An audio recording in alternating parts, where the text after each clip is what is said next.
Hello, I'm Lise-Lotte. Welcome to my garden.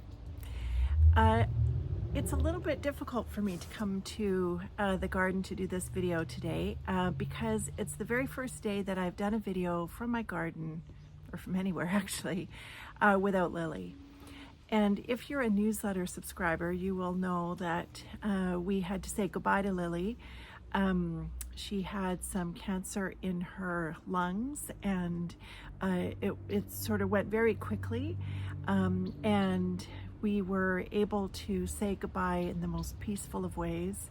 And we're really grateful to the people at the Victoria Animal Hospital on a Sunday for helping us say goodbye in such a peaceful way. And it has been about 2 weeks, and a lot has gone on. I've done a big flower order. I've done all kinds of stuff. I have my birthday. I've had friends in the garden from far away. It's been really great. There's been lots of really great stuff. But I will also say that, and for any of you who've lost somebody who's a dog or a cat, or I don't know anybody else, it's a different kind of loss, and certainly different than losing my daughter, but it is the kind of loss that is kind of Lily and I were together for 10.5 years, and we were in a way each other's shadow for that whole time. And in building my business and being with family and friends, she was always a big part of that. And so I thought today, actually, I've been reflecting on this, and I thought today I would share a few things that I've learned from my dog. So the first is to be curious. She was always curious, and of course, when you are a garden dog and the dog of an artist and a creative, you start to help the creative person, in this case me, remember certain really valuable things, and one of the things about creativity is to be curious always. It's also great in the rest of life too, when you're stuck behind somebody or this or that is happening, and you think, oh, maybe I wonder if something else has happened, or I wonder what led to this, or there's all kinds of ways to be curious, of course, but I think Lily really helped me to remember that. She also helped me to remember to stay present, and dogs are so good with that. They, I think, have like a 30-second timer, like they kind of like switch over. We forgot about this, so if you say something wrong, like I would always actually apologize to her if I said something that I didn't mean to say in a way that I didn't mean to say it, just because that's how I did things with her.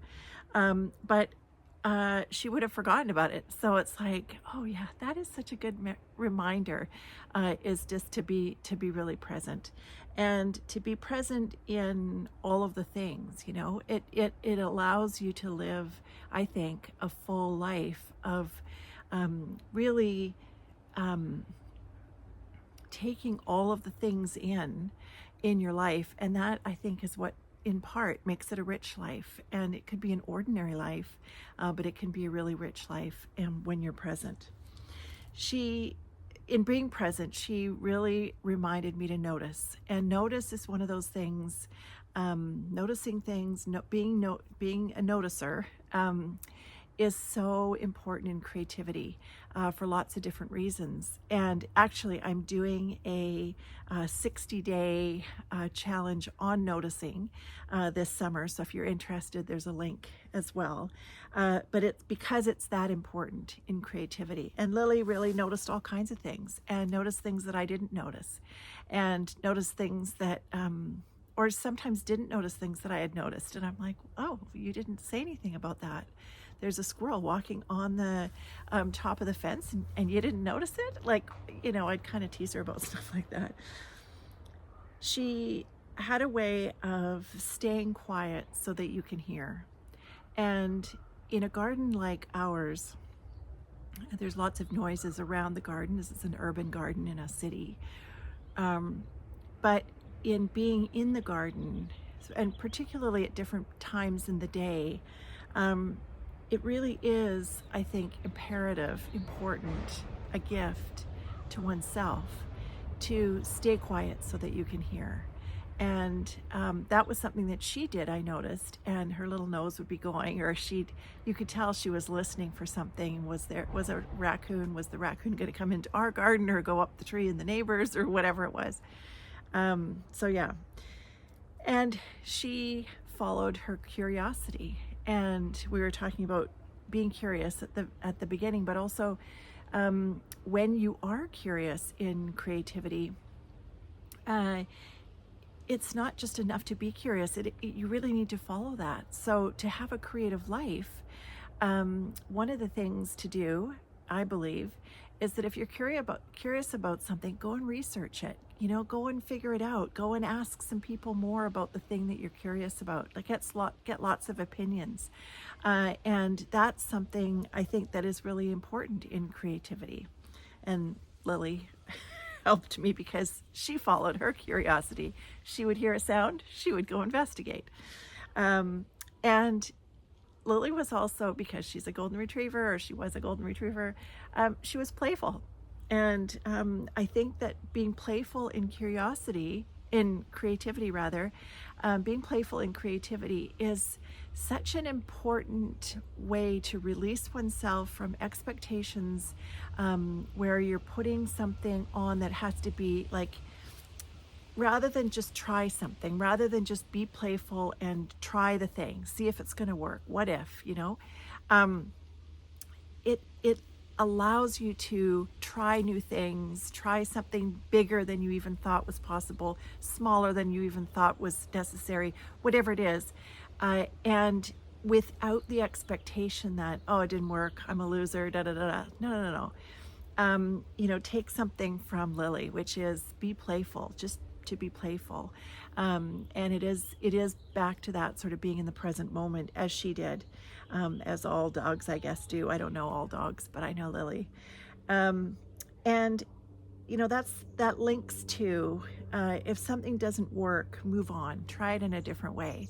So, if she had asked for a treat from me and I'd said no, she'd ask her dad. But also just other things about whether it was moving something or whatever it was, what her toys or anything. If she couldn't pick the toy out of the basket in one way, she'd try it a different way. And I just think that is such a good reminder in creativity, is just to move on and try it a different way.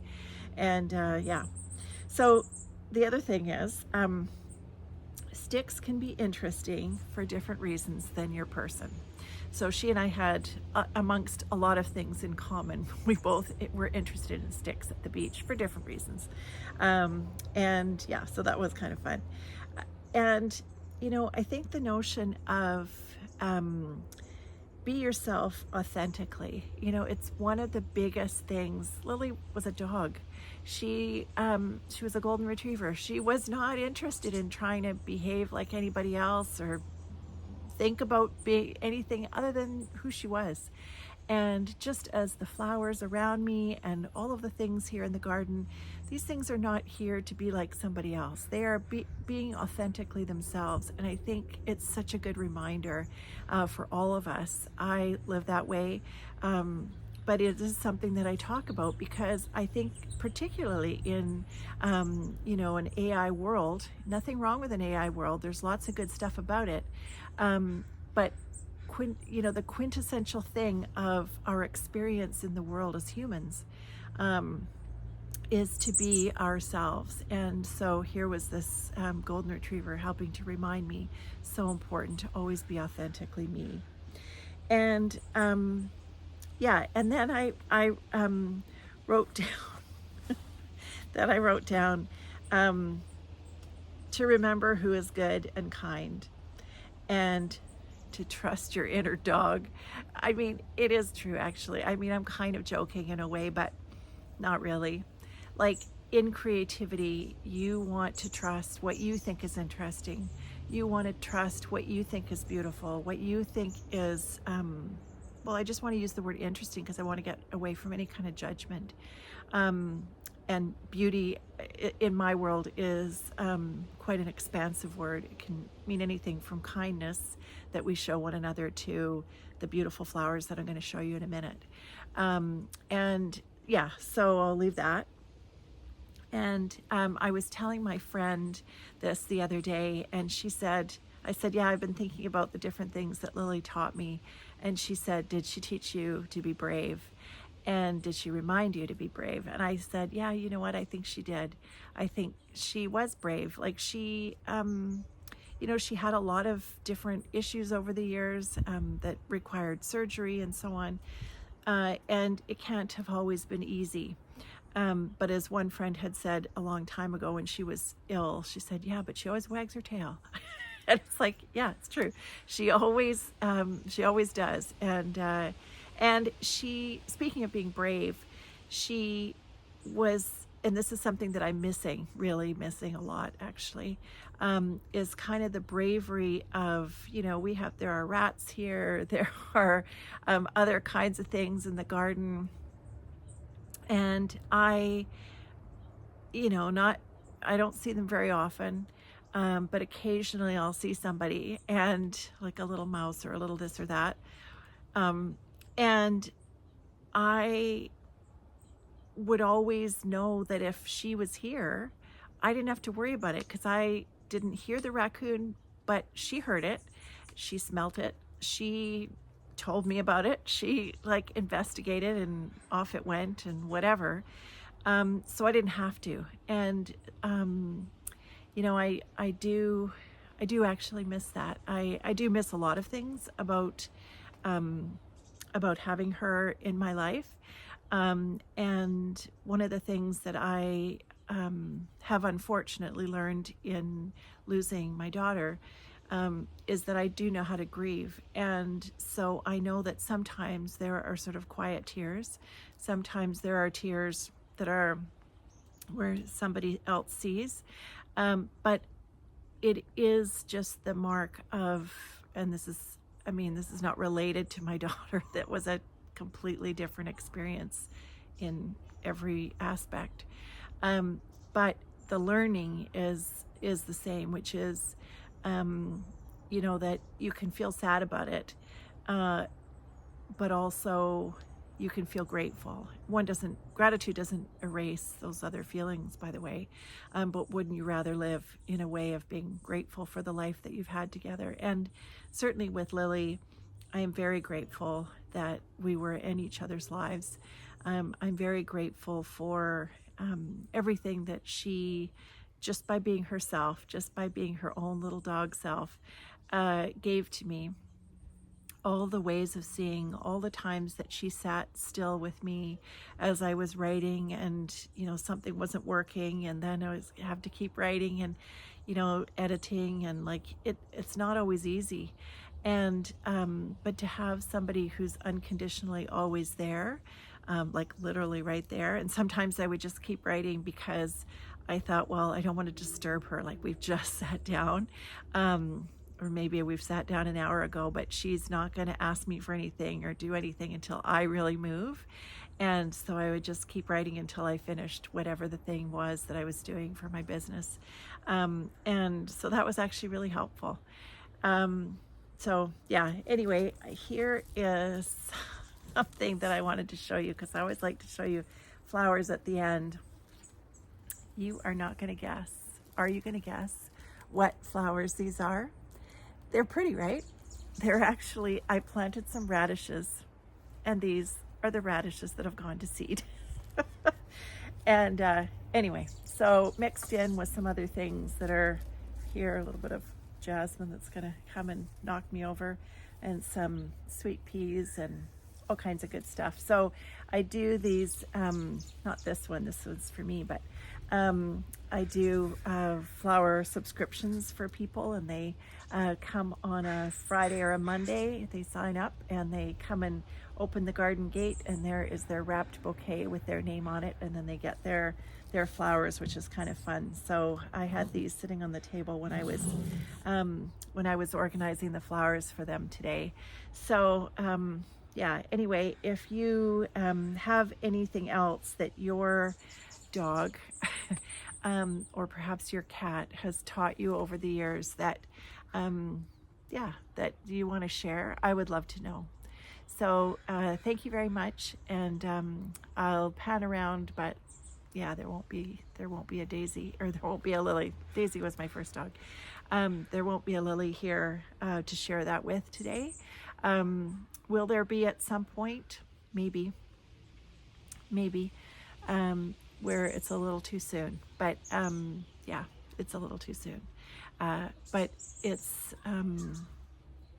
yeah, it's a big loss. It's a big loss. And so, but anyway, here we go, and we'll stick with it. And yeah, I hope that you have a good day, and I wish you peace on your path.